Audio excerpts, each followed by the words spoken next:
Well, I was at Unity Village the beginning of this month of November for a week for my first week of leadership training toward being a licensed Unity teacher. And I had what I call a Zen-like experience over there, a Zen-like metaphysical encounter. I used to practice Zen with the Quantum School Zen, and they always tell these old stories of Zen masters, and a student asks them a question like, what is Buddha? And they give some kind of wild answer like 3 pounds of flax, dry poop on a stick, or the cypress tree in the garden, and all of a sudden the student's mind opens. And it kind of felt like that when I was over there.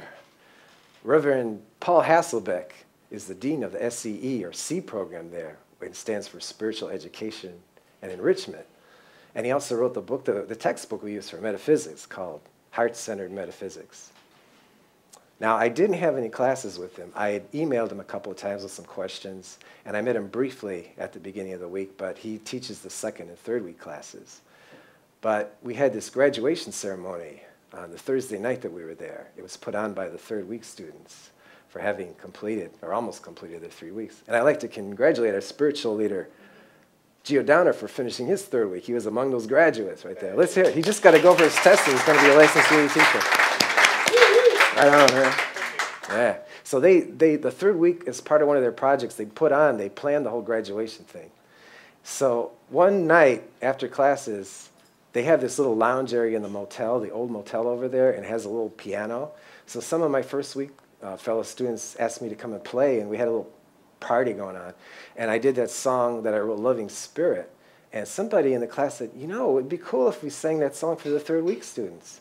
And I said, yeah, that'd be cool. And so we asked them, and they said it was okay. So we did the graduation ceremony, and at one point I sat down at the piano, and my fellow students, there are about 7 or 8 of them, they're standing behind me and doing the chant part. So that was nice, and the graduation thing was beautiful. It was in the Fillmore Chapel, which is this old chapel in Unity Village from the days of Charles and Myrtle Fillmore.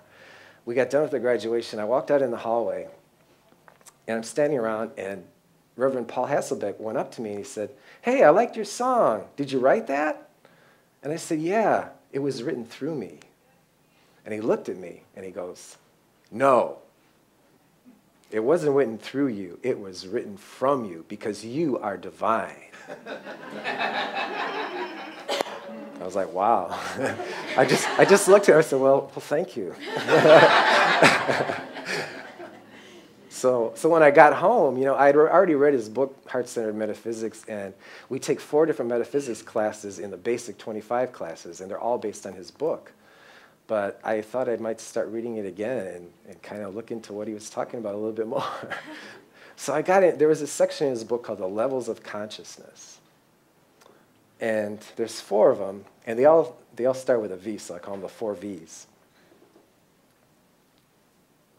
The first level is the victim consciousness. It's being done to me.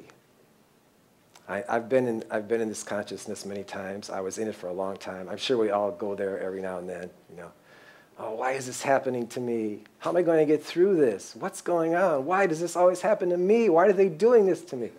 That whole thing, you know. And if we get into that consciousness, it's okay, you know. It's the same thing as these negative thoughts we were talking about. We give it our loving awareness. It's just thoughts, and we can use denials and affirmations to kind of step out of there.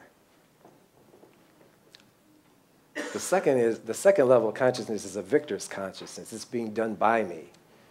Who's seen the movie The Secret or read the book? Quite a few. Yeah, that's kind of basically what the movie was about. It's like you can manifest things, you focus, you visualize, you hold your thoughts, and you can create good situations in your life like abundance, relationships, a new car, a new house, all that kind of thing. And that's an improvement. The third level is the vessel consciousness. Now, I'm in this consciousness a lot. I think everybody here is in this consciousness quite a lot. We say things like, Spirit is in me, God is within me. Or we're saying God is appearing in the world as me. And that's a great place to be. But there's still a little bit of separation there. Reverend Paul in his book says it's kind of like being the bun and God's the wiener. You know, like you're this container. So there's still, you're not all one. It's not all one. I'll have relish with that, please. But So if we move on to the fourth level of consciousness, it's called Verity Consciousness. It is me. I am that I am. In other words, I saw Reverend Dr. Michael Bernard Beckwith do the Sunday message at Agape not too long ago, and he said, God is omnipresent. That means God is everywhere in its fullness. You can't break off a piece of God and put it inside you and say, this is my part of God. It's like all that God is what we are. All the love, all the joy, all the wisdom. So we can affirm that by saying affirmations like, I am divine wisdom. I am divine joy. I am divine love. And when we do that, it feels so empowering. I've been doing that more lately. And even situations like where we're challenged, like maybe I can't figure out what to do in a certain situation, and I start to feel kind of stupid. I can just affirm, I am divine wisdom. Or if I get into curmudgeon mode, if I feel kind of crabby, like when I got here this morning, I was kind of tired. It's like, I can just affirm, I am divine love. And that actually calls forth our awareness to these things and actually brings them into the world. So it's a very powerful practice to do. We can also use this in our prayer, in our affirmative prayer. If we're praying for somebody else, we can say, you are divine wisdom. If, for example, they have a health issue, we can say, you are divine life, divine vitality. And if we're praying with somebody else for a third person, like we do often in our prayer circle here after the service, we can say, so-and-so is divine wisdom, so-and-so is divine love, and just call forth that awareness of that which we already are, this divinity. There's a minister named Reverend Linda Martella-Whitsett, and she worked together with Sky St. John from Diamond Head when he was over in Omaha. Now she's been the senior minister at Unity San Antonio for about 8 years. She came down to Diamond Head and taught a couple of classes recently. I took her prosperity class. She also taught a prayer class. And she has a book. It's called How to Pray Without Talking to God. So and a lot of it's kind of in the lines with using this fourth level of consciousness. So I decided to crack open that thing when I got back from the village too.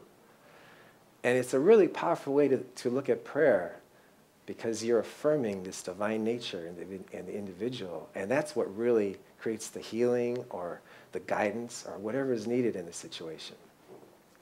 In her book, Reverend Linda writes, we pray to claim and assert our divine identity so that we can live more fully from it.